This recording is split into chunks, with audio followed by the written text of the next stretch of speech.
Secrets of Happy People, Episode 25. Happy people are never alone. Eresia-Eke was the most studious of my cousins. Currently, he is doing a PhD on children and imaginary friends. Part of his research is to observe children who play by themselves. I had a little nephew who was notorious for this, so we recommended him for his observation.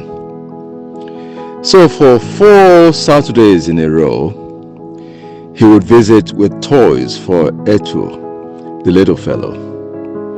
Leaving Etu with the toys and planting a microphone around him, Eresia-Eke would then retreat until he was out of sight, from where he would be watching and listening to him. I joined Eresia-Eke on those Saturdays out of plain curiosity. As I enjoyed Etu play with himself and his imaginary friends, at first I found it quite amusing. He seemed to have 2 of them going by the names he called them. His monologue clearly showed that he was not only engaging his invisible friends, but also being engaged by them. At times he would appear to be asking or probing for answers to something, and at other times he appeared to be responding to their inquiries. It was crazy. I mean it literally. Eavesdropping on him reminded me so lucidly about Morgan. Morgan was Uncle Kele's best friend when we were kids. They went to the same school and loved each other's company. They attended same parties and enjoyed the same illicit things as teenagers.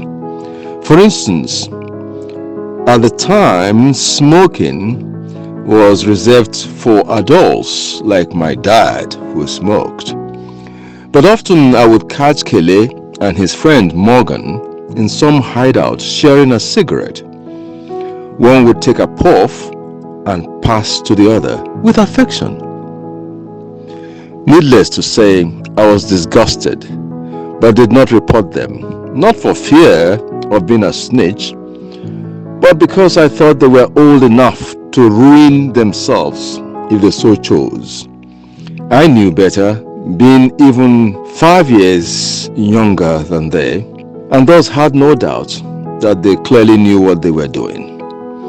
I, however, shared their tales with Eresia-Eke, and adding truthfully, I said both friends eventually graduated from smoking cigarettes to weeds, marijuana.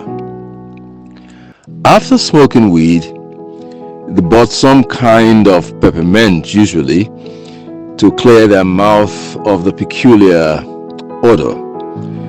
They fooled others, but certainly not me. I always caught the telltale signs on their reddish eyes and dazed looks.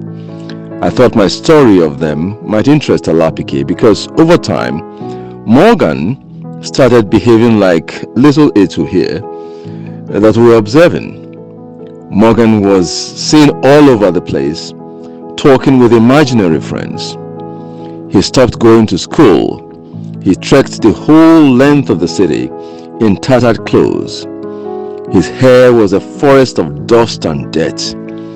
People said he was mad. As Eresia-Eke and I shared these experiences, my grandfather joined us, and Eresia-Eke became keen on getting the old man's view on the subject. At first, he seemed unsure whether to speak or not, but when he did, he was unusually frank. Young men, what you see as imaginary of the child or the madman you talk about is actually not imaginary. It is real. We are always working in the company of invisible persons, and these persons are in tune with us. The only difference is that they are not visible to most of us, but more importantly, we are ignorant of their presence. At least most of us are. However, not all are ignorant of their presence. The exceptions include mad and dying people, little children, as well as the tribe of happy people. They have ever-present company and help like the rest of us. But unlike us, they are conscious of their presence and use that presence judiciously.